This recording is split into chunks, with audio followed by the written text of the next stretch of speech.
Hello guys, this is Priyansh Gautam यार। कैसे हो आप सब? उम्मीद करता हूँ यार बढ़िया होंगे आप सब लोग। तो अभी तक तो बेसिकली क्या हो रहा था कि मैं करियर ऑप्शन से रिलेटेड और कॉलेज से रिलेटेड वीडियोस में अपलोड कर रहा था, बना रहा था।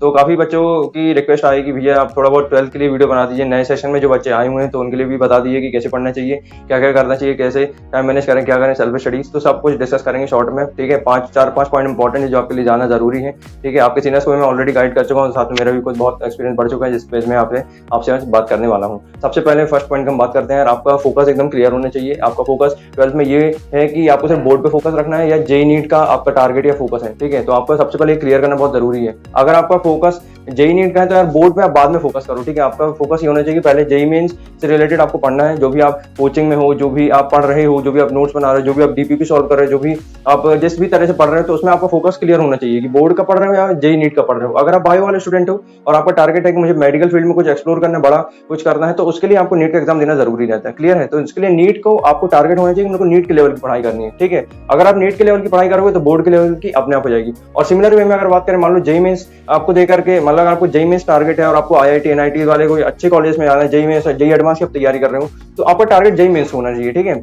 जेई मीन्स जेई एडवांस आपका टारगेट होना चाहिए। फिर उसके बाद बोर्ड पे आओ, ठीक है। जैसे जैसे टाइम आगे बढ़ेगा तो आपको समझ में आएगा कि जेई में जैसे जैसे आप तैयारी करोगे, जेई की लेवल की, नीट की लेवल की आप तैयारी करोगे, तो उसके बाद अगर आप बोर्ड की करोगे तो बोर्ड की सिंपल हो जाती है तैयारी, ठीक है। और यही अगर आप सिर्फ बोर्ड की तैयारी करोगे और फिर लास्ट में तो कोशिश करोगे जेई नीट की तैयारी कर लूँ, कुछ कर लूँ, तो ऐसे में पता क्या होता है यार, बहुत सारे स्टूडेंट का टाइम वेस्ट होता है, फिर वो पढ़ाई भी नहीं कर पाते, लास्ट में रिग्रेट रह जाती है कि साल पूरा वेस्ट हो गया। ये आपको गलती नहीं करना। आपका स्टार्टिंग से फोकस क्लियर कर लो कि मेरे को जेई के लिए पढ़ना, नीट के लिए पढ़ना या सिर्फ बोर्ड के लिए पढ़ना।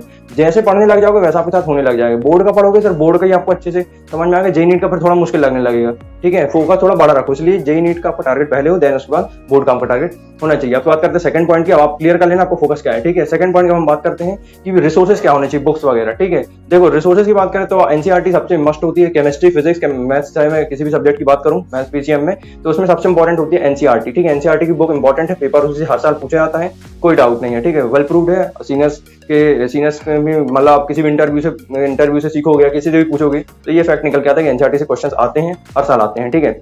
अब बात करते हैं कि रिसोर्सेज क्या है। देखो, मैंने बुक्स का ऑलरेडी वीडियो बना दिया था कि कौन कौन सी बुक आपको रेफर करनी चाहिए क्लास 12 में, ठीक है। तो जिसका डिस्क्रिप्शन में आपको लिंक दे दूंगा, बट फिर भी मैं आपको शॉर्ट में बताता हूँ कि कौन कौन सी बुक्स लगती है। जैसे फिजिक्स में बात करूँ तो फिजिक्स की एक अच्छी किताब होती है ऑल इन वन, ठीक है। फिजिक्स की और भी ऐसे बहुत सारी किताबें आती हैं, ठीक है, तो वो भी आप देख सकते हो, ठीक है। जैसे एसएल अरोरा भी एक अच्छी बुक है, ठीक है। स्टार्टिंग से अगर आप पढ़ रहे हो फिजिक्स तो एसएल अरोरा ठीक है। लास्ट के जब 1-2 मंथ बचते हैं तब स्टूडेंट में से पूछे, तब मैं मना करता हूँ, ठीक है, क्योंकि 1-2 महीने में ही पढ़ी आती है वो कम से कम 3 से 4 महीने आपके पास है। तो एसएल अरोरा से पढ़ो आप, उसमें आपको क्वेश्चन मिल जाएंगे, हर एक टाइप के क्वेश्चन मिलेंगे, टाइप मिलेगा, उसमें टॉपिक आपको क्लियर हो, हर एक चीज क्वेश्चन आपके क्लियर हो जाएंगे, ठीक है। तो इस तरीके से आपको पढ़ना, ये बुक आपको अच्छे से रेफर कर सकते हो। SL Arora, all in one, और भी अरियन की किताबें आती है बुक्स वगैरह, तो वो आप रेफर कर सकते हो, ठीक है। अगर आपको एनसीईआरटी समझ में नहीं आ रहा, मान लो फिजिक्स की अगर बात करते हैं तो फिजिक्स के लिए एनसीईआरटी इंपॉर्टेंट में क्या है, एनसीईआरटी में उसमें सिर्फ उसके इंडेक्स क्वेश्चन इंपॉर्टेंट है और जो लास्ट की जो बैक एक्सरसाइज है उसमें जो क्वेश्चन है वो इंपॉर्टेंट है, बस। इसके अलावा फिजिक्स का कोई रोल नहीं, फिजिक्स की बुक कोई मतलब की नहीं है, ठीक है। उसमें जो लैंग्वेज है वो लैंग्वेज थोड़ी सी टिपिकली समझाई गई है, वो वाला आपको क्लियर वे में एक्सप्लेन नहीं किया गया है। उसके लिए आप गाइड का इस्तेमाल करो, या कोई लेक्चर से आप सीख रहे हो, या कोई स्कूल से, या फिर ट्यूशन से, या फिर यूट्यूब से लेक्चर से अगर आप सीख रहे हो तो उसमें आप अपने हिसाब से नोट्स बनाओ, उससे सीखो, ठीक है। ये भी एक तरीका है जो आपको रिसोर्सेज बता रहा हूँ। तो इस तरीके से आप पढ़ते हो तो फिजिक्स आपका मैनेज होगा। केमिस्ट्री की बात करें तो केमिस्ट्री की एनसीईआरटी बाइबल है, क्वेश्चन हर बार उससे पूछा जाता है। इंडेक्स क्वेश्चन की बात करो तो डायरेक्ट आते हैं, उसको करना है आपको, ठीक है। बता रहा हूँ क्या क्या करना है, क्या नहीं करना है। तो इंडेक्स क्वेश्चन आपको खुद करना है, ठीक है। बैक एक्सरसाइज करनी है, आते हैं एग्जाम में, वेल, ठीक है, बहुत बढ़िया, गुड। उसके बाद बात करते हैं मैथ्स की, है ना। और तो ये केमिस्ट्री के लिए था और फिजिक्स के लिए था। साथ में जैसे आपका चैप्टर होते हैं, टॉपिक होते हैं, तो आपको समझना क्या है कि सबसे पहले आपको खुद अच्छे से समझ लेना है, ठीक है। पहले कोई भी चीज आप पढ़ रहे हो तो उसको पहले आप समझो कहीं से, या तो ऑनलाइन क्लासेस से या कहीं से भी समझो, पहले समझ लो टॉपिक के बारे में, ठीक है। उसके बाद आप फिर उसके नोट्स बनाना स्टार्ट करो, या तो जहां से समझ रहे हो वहीं से नोट्स बनाओ, या गाइड से नोट्स बनाओ, बट नोट्स जरूर बनाओ, ठीक है। कोई भी टॉपिक मिस मत करना, ये मत बोलना कि मेरे से ये बन नहीं रहा तो मैं छोड़ दूंगा, छोड़ना नहीं है। रट लो चाहे कुछ भी कर लो, बट टॉपिक कवर होना बहुत जरूरी है, ठीक है, तभी नंबर मार्क्स आएंगे, ठीक है। इस तरीके से आपको करना है। तो आपको फिजिक्स, केमिस्ट्री, मैथ्स में सारी चीजें कवर हो जाएंगी। मैथ्स की बात करते हैं 80% पेपर आपका एनसीईआरटी से आता है, जिसमें से मिसलेनियस एक्सरसाइज इंपॉर्टेंट होती है। आपके स्कूल एग्जाम में मिसलेनियस एक्सरसाइज से क्वेश्चंस पूछे जाते हैं, उससे रिलेटेड क्वेश्चंस आते हैं। एक्सरसाइज इंपॉर्टेंट है, क्वेश्चन आते हैं आपके स्कूल एग्जाम में। आपको मेथड, प्रोसीजर, स्टेप, मैथ्स में ये सबसे ज्यादा इंपॉर्टेंट है। मेथड, प्रोसीजर, स्टेप वैसे है एक ही चीज तीनों, ठीक है। तो आपको ये तीनों याद रखना है कि क्या है, फॉर्मूला क्या है, उससे कैसे पुट करना है, कैसे उसका सोल्यूशन निकालना है। क्वेश्चन घुमा सकते हैं बट आंसर उसका, मेथड, उसका प्रोसेस हमेशा सेम होता है मैथ्स में, हमेशा याद रखना, ठीक है। तो मैथ्स के लिए भी बहुत किताब होती है, आर डी शर्मा भी होती है, और केमिस्ट्री के लिए भी ऑल इन वन होती है, मैथ्स के लिए भी आर एस अग्रवाल, आर डी शर्मा। तो ये सब बहुत अच्छी अच्छी किताबें हैं, ऑल इन वन भी होती है मैथ्स के लिए। तो आपके ऊपर जो आपको ठीक लगे वो आप लगा सकते हो, बट ज्यादा किताबें मत लगाना और वो बुक मतलब एक ही दो लगाना, ठीक है। एक बात का ध्यान रखना है, जरूरत से ज्यादा किताब अगर रख लोगे तो उसमें दिक्कत होगी, आपको हमेशा कंफ्यूजन ये है कि इससे पढ़ूं या इससे पढ़ूं या इससे पढ़ूं, खिचड़ी पक जाएगी। तो एक बात का ध्यान रखना, एक बुक एक teacher is equal to success, मतलब एक टीचर से ही सीखो पहले ये भी, और ये भी आपको फिगर आउट करना जरूरी है कि किस टीचर से आपको पढ़ना है, किससे नहीं पढ़ना है, ठीक है। जिस टीचर से कम मान लो 10 टीचर है, 10 टीचर में जिसमें आपको सबसे अच्छे समझ में आ रहा है उस टीचर से आप सीखो, पूरे साल भर उनको पकड़ लो, सिर्फ उन्हीं से पूरा पढ़ाई करो, सीखो, उन्हीं से नोट्स बनाओ, उन्हीं से हर चीज सीखते हो, समझते हो, बहुत बढ़िया। उसके बाद फिर उससे रिलेटेड क्वेश्चंस करो, जो भी है फिजिक्स में वगैरह कोई भी आप पढ़ रहे हो तो उससे रिलेटेड क्वेश्चन करो, बुक का इस्तेमाल करो। इस तरीके से पढ़ते हो तो डेफिनेटली आपका नंबर कोई नहीं रोक सकता, ठीक है। उसके अलावा बात करते हैं, जैसे मैथ्स में मैंने आपको बताया एनसीईआरटी इंपॉर्टेंट होती है, क्वेश्चन आते रहते हैं, तो उस बात का आपको खास ध्यान रखना है। फिजिक्स के लिए एनसीईआरटी के जो इंडेक्स क्वेश्चन वो आते हैं वो याद रखना है, ठीक है। और मैथ्स की मिसलेनियस हो गई या फिर जो भी है एग्जाम्पल वगैरह ये सब आते रहते हैं, तो इनकी आप प्रैक्टिस करना, पहले समझो सीखो, फिर देन उसके बाद प्रैक्टिस करो, ठीक है। और उसके बाद लास्ट में ऐसा हो जाते हैं, आपको चैप्टर्स होते आ रहे एक एक करके, जब चैप्टर टॉपिक होते आ रहे हैं तो उससे रिलेटेड प्रीवियस ईयर क्वेश्चन आप करना है। प्रीवियस ईयर क्वेश्चन जो भी स्टडी मटेरियल मैंने प्रोवाइड करा दिया था तो वो मैं साथ में आपको प्लेलिस्ट दे रहा हूँ डिस्क्रिप्शन में, 3 प्लेलिस्ट मिलेगी, फिजिक्स की भी, केमिस्ट्री की, मैथ्स की। तो तीनों को आपको देखना है खोल करके, किसी में पीवाई क्विज मिलेगा, किसी में कुछ, किसी में कुछ। फिजिक्स में आपको ऑल डेरिवेशन मिलेंगे, ऑल फॉर्मुलाज मिलेंगे, तो आपको सब खोल खोल के देखना है, पीडीएफ को डाउनलोड करना है, उसको पूरी तरह से यूज कर लेना है। उसके बाद हम बात करते हैं थर्ड पॉइंट के बारे में, टाइम टेबल। आपको टाइम टेबल एकदम क्लियर होना चाहिए। बहुत सारे लोग के साथ प्रॉब्लम क्या होती है, टाइम टेबल बनाते लेकिन फॉलो नहीं कर पाते, ठीक है। तो टाइम टेबल बनाने के बाद एक काम जो है सब छोटा सा काम वो करना है, शपथ लेना। आपको शपथ लेना, कसम खाओ कि टाइम टेबल पूरा फॉलो करना है तो करना है, ठीक है। टाइम टेबल 2 तरीके से बना सकते हो। पहला टाइम टेबल है कि आप उसमें टाइम के हिसाब से लिखोगे, इतने टाइम में ये टास्क है, इतने टाइम में ये टास्क है, इतने टाइम में ये टास्क है, इतने टाइम में ये टास्क है, नहीं कि फिजिक्स पढ़ना है, फिर केमिस्ट्री, फिर 1 घंटे बाद रेस्ट करना, फिर फोन चलाना, फिर पढ़ाई करना। इस हिसाब से आपका हो सकता है, टाइम के हिसाब से आपका ये टाइम टेबल होगा। दूसरा टाइम टेबल क्या होता है, अब देखो ये जो मैंने आपको टाइम टेबल बताया टाइम के हिसाब से, कई लोग क्या है टाइम टेबल में मतलब 10 चीजें लिखते हैं, 10 में से एक भी नहीं हो पाती कई बार।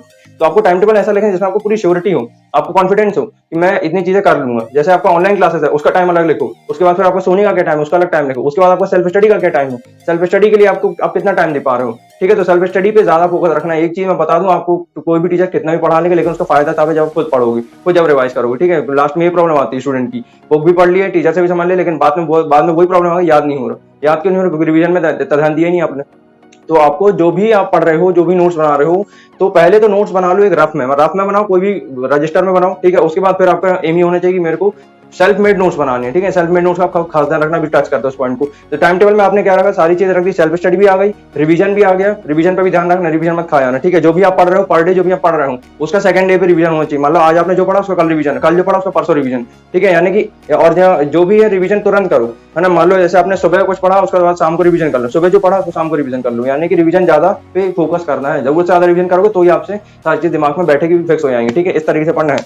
तो टाइम टेबल में बेसिकली और क्या चीजें होती हैं, एक टाइम टेबल है, अगर मान लो फॉलो नहीं हो रहा, आपने सारी चीज लिख दी, आपने 2-3 बार टाइम टेबल बनाया, फॉलो नहीं हो रहा, इस टाइम टेबल को मारो गोली। दूसरा तरीका आपको बताता हूँ, क्या करो, एक दिन में लिखो क्या क्या टास्क आपको करने हैं, उसमें लिखो ऑनलाइन क्लासेस, इतने टाइम लिखने की जरूरत नहीं, टास्क बस लिख दो कि ऑनलाइन क्लासेस हैं। उसके बाद लिख दो मेरे को मैथ्स पढ़ना है, उसके बाद लिख दो मेरे को फिजिक्स पढ़ना है, उसके बाद मेरे को केमिस्ट्री पढ़ना है, एक एक चैप्टर करने हैं, या तो लेक्चर से सीखूंगा या तो बुक से नोट्स बनाऊंगा। ये स्ट्रैटेजी आपकी होनी चाहिए, ठीक है। बहुत ट्रायल एंड टेस्टेड बता रहा हूँ, करोगे डेफिनेटली सक्सेस मिलेगी, ठीक है। तो आपको ये होना चाहिए कि आपको रफ में पहले अच्छे से नोट्स बनाने, पहले समझो, जब समझ रहे हो तब रफ में नोट्स बनाओ, और उसके बाद आपको फेयर में नोट्स बनाने। फेयर मतलब एक कॉपी बनाओ, छोटी कॉपी होनी चाहिए जिसमें आपके सेल्फ मेड नोट्स होने चाहिए, ठीक है। सेल्फ मेड नोट्स का होना बहुत जरूरी, बहुत इंपॉर्टेंट, अगर आपको एक्चुअल में नंबर लेके आना है। और सेल्फ मेड नोट्स है बेसिकली बुक का, और जो जहां आप लेक्चर से सीख रहे हो, जहां समझ रहे हो, उसको पूरा एज इट इज उतार देना है। हैंड राइटिंग अच्छी रखो, और उस जो आप लिख रहे हो उसमें पेन सही रखो, नीटनेस होनी चाहिए, गंदगी मत मचाओ, एकदम नीट एंड क्लीन वर्क होना चाहिए। मतलब ऐसा कि उस बुक उसको आप पढ़ गए हो तो एग्जाम में आपके मतलब पेपर बन जाए, इस टाइप का आपको नोट्स बनाना है। सेल्फ मेड नोट्स पे ज्यादा काम करना है, बजाय आप सीख रहे हो समझ रहे हो वो उसके ऐसे बनाओ तो रद्दी से नोट्स बनाओ, लेकिन जब आप सेल्फ मेड नोट्स बनाओ उसमें जान लगा तो अच्छे, मतलब उसमें अच्छे से नोट्स बनाओ, ठीक है। हैंड राइटिंग वगैरह इस बात का आप खास ध्यान रखना। उसके बाद हम बात करते हैं, टाइम टेबल आप रखो तो उसमें सारे टास्क रख दो कि मेरे को फिजिक्स का फर्स्ट चैप्टर पढ़ना, केमिस्ट्री का ये पढ़ना, इसका ये पढ़ना, इसका ये पढ़ना, तो उसका टाइम हटा दो ना, टाइम मत रखो, टाइम ऊपर नीचे कर दो, कोई फर्क नहीं पड़ता। आपको ये है कि उसमें मतलब सारे टास्क कवर हो जाने चाहिए। और मान लो अगर कोई चीज मिस हो जाती है तो उसमें इतना परेशान मत हो यार, कम से कम एटलीस्ट आप पढ़ पा रहे हो, ये बहुत बड़ी बात है। लेकिन लोगों के साथ प्रॉब्लम क्या है, तो पढ़ते ही नहीं आखिरी तक। इसलिए कंसिस्टेंसी का मतलब क्या है, कंसिस्टेंसी अब यहाँ पे बहुत सही चीज आपको बताने की कोशिश कर रहा हूँ, समझने की कोशिश कर रहा हूँ, ठीक है। कंसिस्टेंसी का मतलब ये नहीं होता कि यार आप दिन में मतलब 10 घंटे पढ़ते हो, रोज 10 घंटे पढ़ते हो, वही कंसिस्टेंसी। कंसिस्टेंसी का मतलब ये नहीं होता है। कंसिस्टेंसी का मतलब ये होता है कि आप दिन भर एटलीस्ट पढ़ रहे हो, ठीक है, रोज पढ़ रहे हो, ये कंसिस्टेंसी कहलाती है। अब आप कम पढ़ो चाहे ज्यादा पढ़ो, उसमें कोई फर्क नहीं पड़ता। मान लो आपने 10 घंटे पढ़ लिया, दूसरे दिन आपने 5 घंटे पढ़ लिया, उससे कम पढ़ लिया, तो भी वो कंसिस्टेंसी कहलाएगी। कम से कम ऊपर नीचे चल रहा है, ये इसी को कंसिस्टेंसी कहते हैं। कभी मतलब बहुत आपने अच्छे से पढ़ लिया, कभी आपने थोड़ा कम पढ़ लिया, चलता है, इसमें कोई फर्क नहीं पड़ता, ठीक है। तो बेसिकली क्या है कि आपको जो भी है पढ़ते रहना है, पढ़ाई को छोड़ नहीं देना है, ठीक है। आपको कंसिस्टेंसी का मतलब समझ में आना चाहिए कि मेरे को दिन में कम से कम स्टडी पे अपना काम करना है, खुद से काम करना है, खुद पे भी काम करना है, ठीक है। इस बात का खास ध्यान रखना है। जो भी आपका टाइम है तो उसमें फिक्स रखो, मेरे को इतने क्वेश्चन करने हैं तो करने ही है। उसमें कोई ये मत सोचे कि मैं कल कर लूंगा, परसों कर लूंगा, पोस्टपोन मत करना। और प्रोक्रेस्टिनेशन बहुत बड़ी प्रॉब्लम है आपके पास, फिर टाइम ऐसा कम बचेगा, फिर आप कुछ नहीं कर पाओगे। इसलिए बोल रहा हूँ अभी से जागो, अभी से उठ जाओ, अभी से भी एक्शन लेना शुरू कर दो। पहले प्लान बना लो क्या क्या करना है, क्या क्या टास्क है, क्या क्या बुक्स हैं, उसके बाद सीधा एक्शन ले लो, ठीक है। तो इस तरीके से पढ़ोगे तो डेफिनेटली आपके नंबर आएंगे।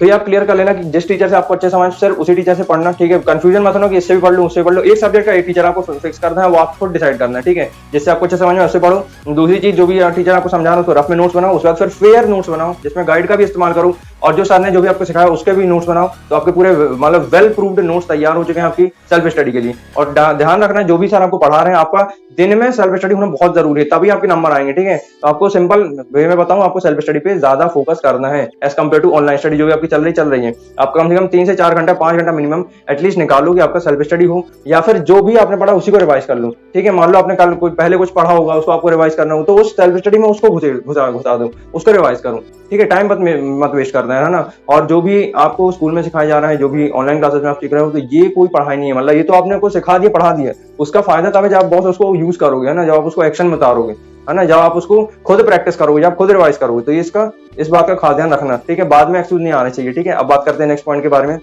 जो कि रिवीजन।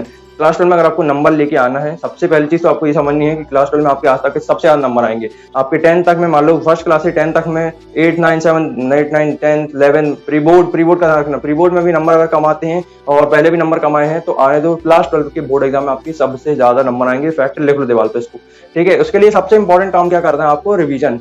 नंबर लाने के लिए सबसे पहला काम है रिवीजन करना आपको, ठीक है। आपने रिसोर्सेज कर लिए, सही से पढ़ लिया, पीवाईक्यूज भी कर लिए, लेकिन आपने रिवीजन ही नहीं किया, तो आपको क्या याद रहेगा, है ना। यही तो प्रॉब्लम आ गई, मतलब पढ़ के भी नहीं ऐसा लगेगा कि आपको कुछ पढ़ा ही नहीं है। तो इसमें सबसे इंपॉर्टेंट चीज है रिवीजन पे आप ध्यान रखना। स्टार्टिंग से ही फोकस रखो कि जो भी आपने पढ़ा है, मान लो आज आपने कुछ भी टॉपिक कवर किया, जैसे फिजिक्स पढ़ा, उसके बाद आपको ड्यूटी होना चाहिए, आप उसके डेरिवेशन लिख के 3 बार प्रैक्टिस करो। जब तक आप लिख के प्रैक्टिस नहीं करोगे तब तक आपको डेरिवेशन याद ही नहीं होगा, क्योंकि आपको लगेगा कि देख देख के कि हाँ मेरे को पढ़ लिया ये स्टेप है, लेकिन जब तक आप बिना देखे नहीं करोगे तब तक आपको याद नहीं होगा, ठीक है। बिना देखे आपसे अगर बन जाए, ठीक है, ध्यान से सुनना, बिना देखे अगर आपसे डेरिवेशन बनना है या क्वेश्चन सॉल्व करते बन पा रहा है, तो समझ लो आपको अच्छे से चीजें अच्छे समझ में आ गई, याद हो गए, है ना। नहीं तो फिर दिक्कत में पड़ जाओगे, आपको लगने लगेगा कि मैंने पढ़ लिया, लेकिन एक्चुअल में तो बाद में पता ही नहीं ना, बाद में तो हो नहीं पाएगा। तो इस बात का खास ध्यान रखना कि आपको जो भी है सेल्फ रिवीजन पे ज्यादा ध्यान देना। रिवीजन करो जो भी है, ठीक है। रिवीजन का टाइम कम से कम होना चाहिए, यानी कि आधा घंटा या 1 घंटा, ठीक है, क्योंकि उसको आपको नया भी पढ़ना, उसके लिए भी टाइम चाहिए। सेल्फ स्टडी में ध्यान ज्यादा देना यार, ठीक है। कुछ भी करो मैनेज करो, सुबह उठना शुरू करो, ठीक है। अगर आपको मान लो लग रहा है कि बैकलॉग बहुत ज्यादा कवर नहीं हो पा रहे हैं, तो सुबह की पढ़ाई ज्यादा सही रहती है, रात की स्टडी बेकार रहती है, ठीक है। अब देखो लोग बोलते हैं लेट नाइट स्टडी करो, लेकिन उसमें प्रॉब्लम क्या है, रात में आप थके रहते हो, उसके बाद आप और थको या पढ़ाई करोगे तो आपका माइंड रेस्टलेस होगा, तो आपको और ही नहीं समझ में आएगा। इस बात का ध्यान रखना। रात को जल्दी सो, सुबह जल्दी उठने की कोशिश करो 4 से 5 बजे, और 2 घंटे लग के जितना भी आपको बैकलॉग खत्म करो उसको, या तो नोट्स बनाओ, या तो सीखो, या तो रिवाइज करो। रिवाइज कैसे करना है, 2 से 3 बार पढ़ते हो, 2 से 3 बार पढ़ते हो तो आपको एक बार अच्छे से याद होता जाएगा। पहले देखो फिर उसके बाद लिखो, पहले देखो फिर उसके बाद लिखो, बिना देखे उसके बाद लिखने की कोशिश करना, देख के लिखो फिर उसके बाद बिना लिखने की कोशिश करना, ये सबसे सही तरीका होता है रिवीजन करने का, ठीक है। तो ये बहुत ज्यादा इंपॉर्टेंट है, तो ये इस बात का आपको खास ध्यान रखना है, वेरी इंपॉर्टेंट पॉइंट, ठीक है। अगर एक्चुअल में 95% लाना है तो इस वीडियो का सबसे इंपॉर्टेंट पॉइंट है रिवीजन। जो भी पढ़ रहे हो, मैथ्स कर रहे हो, मैथ्स इंपॉर्टेंट, मैथ्स मतलब रिवीजन, जितना मैथ्स करोगे मतलब इतना रिवीजन लगेगा ही लगेगा, ठीक है। मैं फिजिक्स की बात करूं तो चाहे आप न्यूमेरिकल्स कर रहे हो, चाहे आप पीवाईक्यूज कर रहे हो, कुछ भी कर रहे हो, उसमें सबसे इंपॉर्टेंट चीज है प्रैक्टिस। उसमें रिवीजन बहुत ज्यादा मैटर करता है भाई, मतलब उसमें कॉन्सेप्ट पढ़ रहे हो जो भी, या बहन जो भी है ना, जो भी कॉन्सेप्ट पढ़ रहे हो, जो भी आप नोट्स बना रहे हो, उसका रिवीजन पहले करो। रिवीजन कम से कम 2 से 3 बार होनी चाहिए, रिवीजन ज्यादा होने चाहिए, ठीक है। उसके बाद फिर हम उससे रिलेटेड क्वेश्चंस सॉल्व कर सकते हो, ठीक है। तो ये बहुत इंपॉर्टेंट चीज थी। मैथ्स की बात हो, चाहे केमिस्ट्री या फिजिक्स, ये सब आपको देख देख के पढ़ना चाहिए, रोज पढ़ना है, ठीक है। इसका टारगेट ऐसा रखो, मेरे को 2 सब्जेक्ट आपको सेल्फ स्टडी में देना चाहिए, ठीक है। 2 सब्जेक्ट चुनो, या तो मैथ्स फिजिक्स या मैथ्स केमिस्ट्री, है ना। ऑल्टरनेटिव क्या हो जाएगा, केमिस्ट्री फिजिक्स, केमिस्ट्री मैथ्स, ठीक है, या फिर बायो केमिस्ट्री या फिर बायो फिजिक्स। इस टाइप से आप मैनेज कर सकते हो, यानी कि एक दिन में 3 सब्जेक्ट नहीं है, एक दिन में 2 सब्जेक्ट आपको सेल्फ स्टडी को देने हैं, और रिवीजन में आप चाहे तो उसमें कर सकते हो। सेल्फ स्टडी मतलब कुछ नया आपको पढ़ना, कोई नई चीज कवर करनी है, तो इस बात का खास ध्यान रखना। टाइम वेस्ट मत करना, किसी भी हालत में आपका टाइम वेस्ट नहीं होना चाहिए। क्लास 12 में लगभग सभी स्टूडेंट पढ़ते, लेकिन उनको ये नहीं पता होता कि क्यों पढ़ना है, पढ़ाई की इंपॉर्टेंस क्या है, ठीक है। पढ़ना क्यों जरूरी होती है, तो एक रीजन आपको पढ़ने के लिए बहुत इंपॉर्टेंट है, ठीक है। आपको एक ही चीज हमेशा मोटिवेट करेगी, इंस्पायर करेगी पढ़ाई करने के लिए, वो है एक रीजन, ठीक है। आपको 99 ऐसे एक्सक्यूज मिलेंगे, रीजन मिलेंगे जो आपको पढ़ने नहीं देंगे। आपको मान लो टाइम वेस्ट होगा, कहीं कुछ काम आ गया, कहीं दोस्त का फोन आ गया, कहीं आप बाहर घूमने चले गए, कहीं कुछ हो गया, ये वो कहीं डिस्ट्रैक्शन में लग गई, ये वो, तो टाइम आपको बीतेगा, ये प्रॉब्लम होती है 99, आपको ऐसे एक्सक्यूज मिलेंगे आपको पढ़ने ही नहीं देंगे, ठीक है।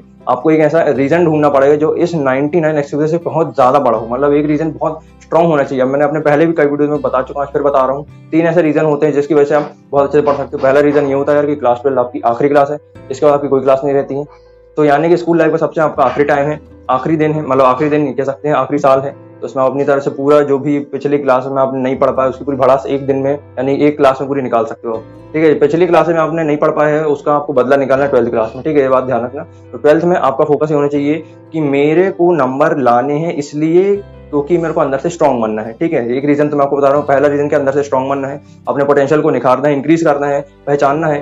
तो एक रीजन तो ये हो गया, ठीक है। मतलब आप जितना चैलेंजेस फेस करोगे, जितना पढ़ोगे, जितना हार्ड वर्क करोगे, जितना स्मार्ट वर्क करोगे, उतना आप अंदर से स्ट्रांग बनोगे, इतना अंदर से पक्के बनोगे, ठीक है। एक फैक्ट याद रखना, ऐसे बहुत लोग जो 95% नहीं ला पाए तब भी वो जिंदगी में बहुत कुछ उखाड़ चुके हैं लाइफ में, और ऐसे भी बहुत है जिनने 95% आए वो भी कुछ नहीं कर पाए। तो दोनों फैक्ट पॉसिबल है, दोनों फैक्ट को समझना है, ठीक है। तो नंबर लाने इसलिए नहीं किसी को प्रूव करना है, किसी को प्रूव करने के लिए नंबर नहीं लाना है, किसी को नीचे गिराने के लिए नंबर नहीं लाना है, ठीक है। तो मतलब खुद के लिए नंबर लेके ना, खुद के लिए, समझ रहे हो, खुद के आप जो नंबर लेके आओ तो खुद के लिए लेके आओ, जो आगे लाइफ में आपको कहीं ना कहीं हेल्प करने की कोशिश करेंगे, ठीक है। तो एकदम फ्री होके पढ़ना है और एकदम रीजन ढूंढ लो। दूसरा रीजन है कि आपको लाइफ में कुछ भी बड़ा करना है, एंट्रेंस की तैयारी है, जेई नीट की तैयारी करना है, इसके लिए क्लास 12 में नंबर लाना जरूरी है। तो ये कुछ रीजन है, ठीक है। यानी कि आपकी लास्ट क्लास है, जो भी आपका एफर्ट है लगा दो पूरा एफर्ट, ठीक है। आखिरी क्लास पूरी जान लगा दो, अपना 100% 200% जितना एफर्ट आप दे सकते हो, जितना आप तप सकते हो, जितना लोहे को जब तक तपाते हैं, देखो लोहा तब तक नहीं गलता जब तक उसको तपाया नहीं, इसलिए आपको बीच बीच में तपना पड़ेगा पिघलने के लिए, ठीक है। तो पिघलने के लिए तैयार रहो, लोहे को जलने के लिए तैयार, ठीक है।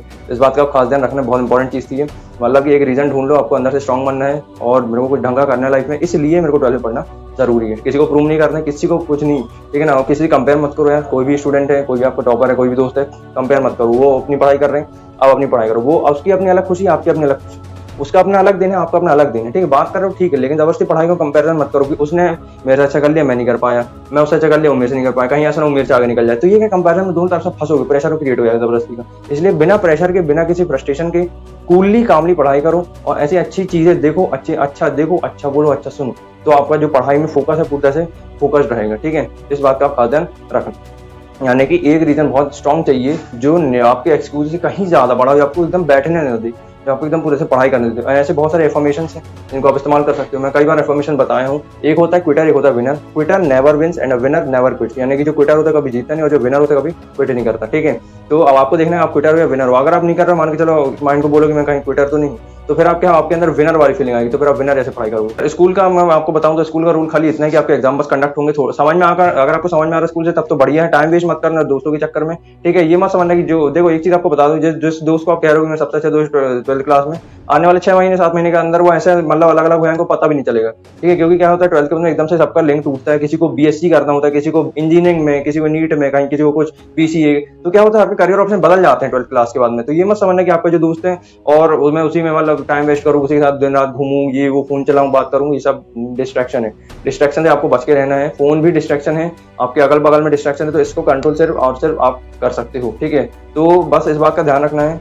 फोन चाहे फेसबुक चला रहे हो, चाहे व्हाट्सएप चला रहे हो, इंस्टा, इसको थोड़ा लिमिट में कर देना। इस साल लिमिट में कर देना, पढ़ाई पे ज्यादा फोकस होना चाहिए, इस सब में नहीं, ठीक है। तो इस चीज का आपको खास ध्यान रखना है। और बस बाकी तो आप समझदार हो ही हो। टाइम बस मत वेस्ट करना कि पता चला आप बाहर घूमने लग गए, कुछ का कुछ कर रहे हो, तो बस टाइम नहीं वेस्ट होना चाहिए। मैं बार बार बता रहा हूँ, टास्क जब आप लिख रहे हो टाइम टेबल तो लिखो, सारी चीजें भी करनी, फोन भी चलाना थोड़ा बहुत चलता है, ठीक है, बट जरूरत से ज्यादा नहीं, ठीक है ना, ज्यादा ना कम, ठीक है, ज्यादा ना कम, इस चीज का ध्यान रखना है। फोन भी लिमिट में चलाओ, दोस्तों से भी थोड़ा लिमिट में रहो, पढ़ाई को अनलिमिटेड करो, ठीक है। पढ़ाई आप जितने चाहो उतनी देर करो, बट सेल्फ स्टडी पे ज्यादा फोकस आपका होना चाहिए। डिस्ट्रैक्शन को अवॉइड करो, ठीक है। चाहे आप फोन चला रहे हो, चाहे आप किसी से भी बात कर रहे हो, तो उसको थोड़ा कंट्रोल करना जरूरी। जो भी आपके सर्कमस्टांसेस, जो फैमिली में आप रह रहे हो, लड़ाई हो रही है माँ बाप की या पेरेंट्स की, जो भी हो रही है, तो उसको भी थोड़ा कंट्रोल करो। वो ही आपके लिए मोटिवेशन होनी चाहिए, ठीक है। जब आपके पास, जिसके इंसान को सब कुछ है वो थोड़ी पढ़ाई करेगा, जिसके पास नहीं रहता वो असली स्ट्रगल जानता है, वो असली फिर पढ़ाई करना जानता है, ठीक है। तो वैसे आपको देखना है अपने सर्कमस्टेंसेस में, जैसे भी वैसे पढ़ के निकलो, एकदम 100% लगाओ अपना स्ट्रगल जो भी है, अच्छे से पढ़ो, ठीक है। आपको रीजन यही होना चाहिए कि मेरे को कुछ ढंग का करना है, इसलिए मेरे को पढ़ना जरूरी है। तो डिस्ट्रैक्शन पूरी तरह से अवॉइड कर देना है। कुछ फालतू की चीजें, फालतू की नेगेटिविटी है ना, कुछ भी नेगेटिव न्यूज और जो फ्रेंड जो भी लोग कह रहे हैं, क्रिटिसाइज कर रहे हैं, वो सब पूरी तरह से नेगेटिविटी को काट दो। बस आपका जो फोकस होना चाहिए एकदम अंदर से सुपर पॉजिटिव हो जाओ कि मेरे को नंबर लाने हैं तो लाने हैं, और 95% मेरे आएंगे, दुनिया की ताकत रोक ही नहीं सकती।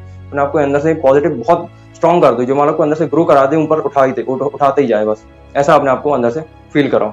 5 टिप्स आपको देनी थी, ठीक है। मैं एक बार समाप्त कर देता हूँ, ठीक है। जो भी आपका सबसे पहले फोकस है वो क्लियर कर लो। जेईई नीट का क्या है, आपको क्या करना है, जेईई नीट की तैयारी करनी है, बोर्ड का फोकस है तो पहले जेईई नीट की तैयारी करो अगर आपका जेईई नीट फोकस है, ठीक है। उसके बाद फिर बोर्ड अपना मैनेज हो, उसकी टेंशन छोड़ दो, क्लियर। उसके बाद मैंने आपको बताया कि बॉक्स वगैरह आपको क्लियर होने, जैसे एनसीईआरटी हो गई, ऑल इन वन हो गई फिजिक्स के लिए, केमिस्ट्री के लिए, या फिर एसएलआर हो फिजिक्स के लिए हो, या फिर केमिस्ट्री के लिए ऑल इन वन हो गई। और भी किताबें हो सकती हैं, जैसे मैंने मैथ्स का बताया आर डी शर्मा के बारे में, आर एस अग्रवाल, और भी बहुत सारी किताब होती हैं, ठीक है। इनका भी आप इस्तेमाल कर सकते हो, जो भी आप सीख रहे हो उसको भी लिखो, ठीक है। और जो मेन है, मेन इंपॉर्टेंट चीज़ है, कहीं से भी लेक्चर से आप लिख सकते हो, नोट्स बना सकते हो। नोट्स बनाना जरूरी है। एक नोट्स बनेंगे आपके रफ में, मतलब ऐसे बकवास नोट्स, मतलब ऐसे लिख लो उसको, राइटिंग राइटिंग ऐसे रहने दो। एक नोट्स बनेंगे आपके वेल प्रूव, अच्छी हैंड राइटिंग में, जिसको पढ़ के आपको मजा आना चाहिए, मतलब रिवीजन भी उसी से करना है, पढ़ना भी उसी से ही है, ठीक है। तो वो असली नोट्स बनाओ, उसमें आपके जो भी क्वेश्चन है क्वेश्चन भी लिखो, जो भी आपकी बुक है बुक से क्वेश्चन लिखो, जो भी सॉल्यूशन है, जो भी मतलब जो हो सकता है सारी चीजें उसमें लिखो, ठीक है। तो इस टाइप से आपका सारी चीजें आ जानी चाहिए उसमें, ठीक है। तो इस टाइप से आप नोट्स बनाओ, आपकी गाइड का इस्तेमाल करो, लेक्चर से भी लिखो, उसमें क्वेश्चन भी प्रैक्टिस करो, सारी चीजें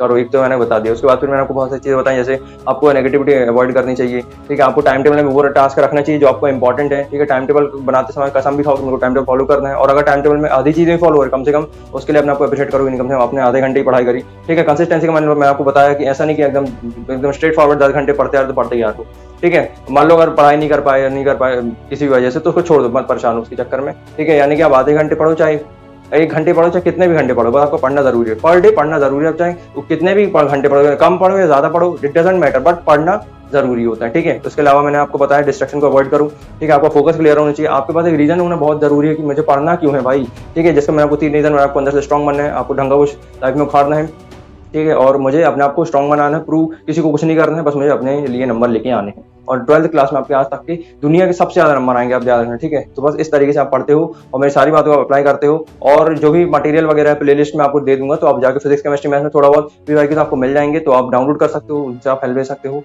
ठीक है। तो बस यही चीज है जो ध्यान रखना है। अब इस चीज को आप सारी चीजों को एक्शन लो। वीडियो का मेन मकसद यही रहता है कि आप जो भी मैं चीज बताता हूँ उसको एक्शन में भी उतारो, ठीक है। एक्शन जब तक आप नहीं उतारोगे तो क्या उसको कोई मतलब नहीं रह जाएगा, ठीक है। तो सारी चीजों को आप एक्शन में उतारो और अपने डे को चेंज करो, अपनी लाइफस्टाइल अपनी पढ़ाई के स्टाइल को चेंज करो, ठीक है। तभी आपकी पढ़ाई चेंज होगी, अलग अलग ट्रैक पे जाएगी, ठीक है। और प्री बोर्ड अगर वगैरह मान लो मार्क्स खराब आ रहे हैं, कुछ भी हो रहा है, उसको छोड़ दो।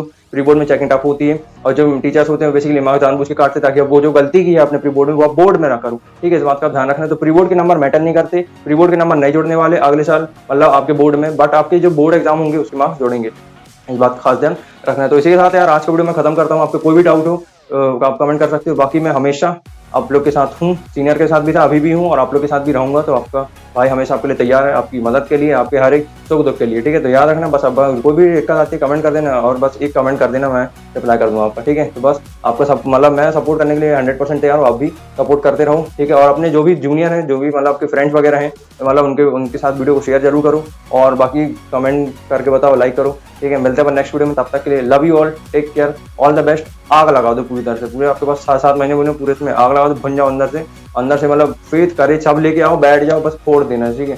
All the best, thank you so much, bye bye.